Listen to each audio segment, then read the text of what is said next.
Class 9th social science इतिहास chapter number 3 नाथसीवाद और Hitler का उदय। चैप्टर नंबर 3 में आपको यह पढ़ना है कि जर्मनी में किस प्रकार से हिटलर का उदय हुआ और जब उदय हुआ तो फिर कौन से घटनाक्रम जर्मनी और पूरी दुनिया में हुई, इसके बारे में आपको पढ़ना है। हिटलर का और नाथसीवाद का उदय वास्तव में जर्मनी ही नहीं पूरे विश्व के इतिहास के लिए बड़ी ही महत्वपूर्ण घटना है। हिटलर, जिसका पूरा नाम एडोल्फ हिटलर था, उसका जन्म 20 अप्रैल 1889 में ऑस्ट्रिया के ब्रौना शहर में हुआ था। जब 1914 में प्रथम विश्व युद्ध शुरू हुआ तब हिटलर जर्मनी की फौज में शामिल हो गया और युद्ध में अद्भुत पराक्रम वीरता दिखलाई, जिस कारण उसे आयरन क्रॉस की उपाधि से सम्मानित किया गया। शुरू में तो जर्मनी को युद्ध में काफी विजय प्राप्त हो रही थी, उसने फ्रांस और बेल्जियम पर अधिकार भी कर लिया था, लेकिन जब 1917 में संयुक्त राज्य अमेरिका विश्व युद्ध में शामिल हुआ तो फिर युद्ध का पासा पलट गया और जर्मनी को करारी पराजय झेलनी पड़ी। युद्ध के बाद मित्र राष्ट्र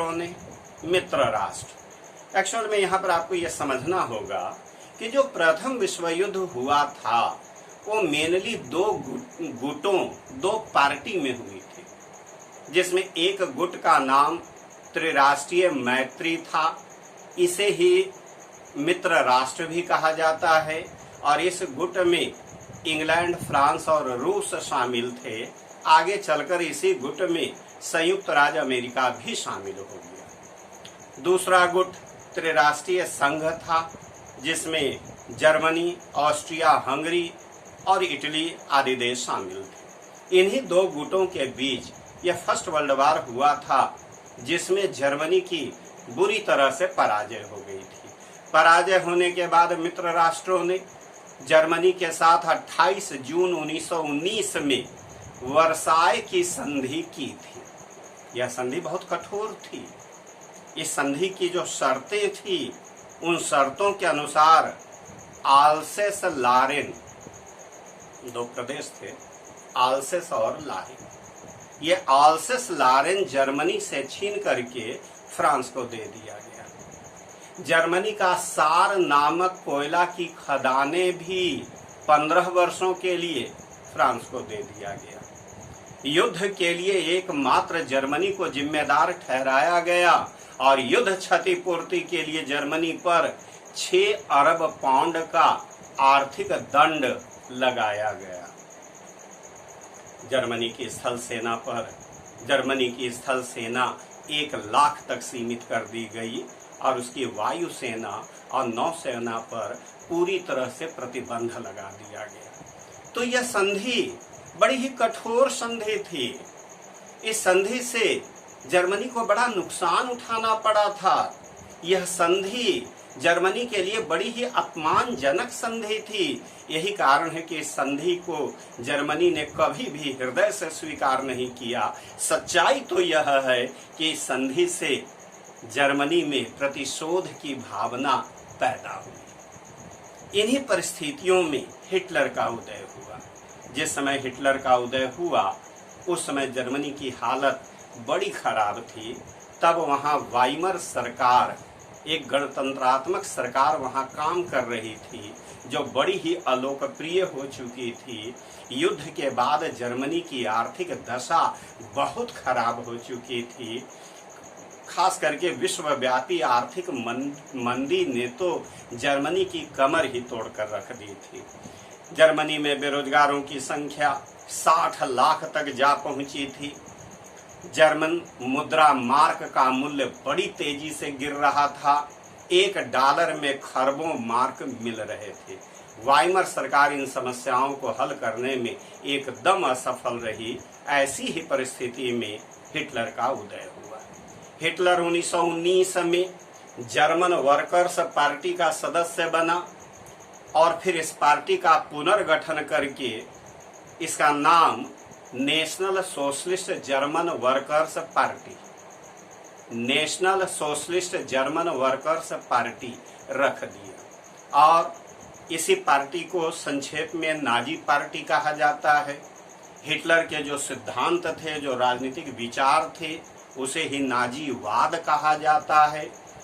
हिटलर एक बड़ा ही ओजस्वी वक्ता भी था। वो अपने ओजस्वी भाषणों से जर्मन जनता को बिल्कुल मंत्र मुग्ध कर दिया। जर्मनी की जनता यह महसूस करने लगी कि हिटलर ही वास्तव में मसीहा है, एक सच्चा उद्धारक है और जर्मनी की खोई हुई प्रतिष्ठा को केवल हिटलर ही कायम कर सकता है। वर्साय जैसी अपमानजनक संधि की धज्जियां केवल हिटलर ही उड़ा सकता है। यही वजह है कि हिटलर को व्यापक समर्थन मिलने लगा। नाजी पार्टी बड़ी तेजी से लोकप्रिय होने लगी।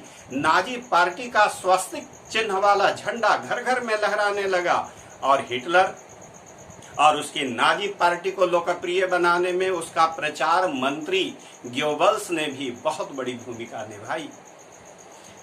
लेकिन कोई बड़ी आसानी से भी हिटलर को सत्ता प्राप्त नहीं हो सकी। हिटलर गणतंत्र से बड़ा नफरत करता था, इसलिए गणतंत्रात्मक सरकार का तख्ता पलट करने, उन्हें सत्ता से बलपूर्वक हटाने का प्रयास किया, लेकिन उसे सफलता नहीं मिली। वह अरेस्ट कर लिया गया, उसे जेल में डाल दिया गया और जेल में रह करके ही हिटलर ने अपनी आत्मकथा मेरा संघर्ष, मेन कैंप लिखा। 1933 में हिटलर राष्ट्रपति पद के लिए चुनाव भी लड़ा, लेकिन इसमें भी वह असफल रहा। राष्ट्रपति हिंडेनबर्ग बना और हिंडेनबर्ग ने 1933 में हिटलर को अपना प्रधानमंत्री यानी कि चांसलर नियुक्त कर दिया। लेकिन हिटलर बड़ा ही महत्वाकांक्षी था। वह इतने ही में कहाँ संतुष्ट होने वाला था। वह तो पूरी जर्मन सत्ता अपने हाथ में रखना चाहता था और जर्मनी का भाग्य विधाता बनना चाहता था। वह एक तानाशाह बनना चाहता था। यही कारण है कि 1934 में जब हिंडेनबर्ग की मृत्यु हुई, तब हिटलर ने राष्ट्रपति और प्रधानमंत्री दोनों के पदों को मिलाकर एक कर दिया और शासन की सारी शक्तियां अपने हाथ में ले ली।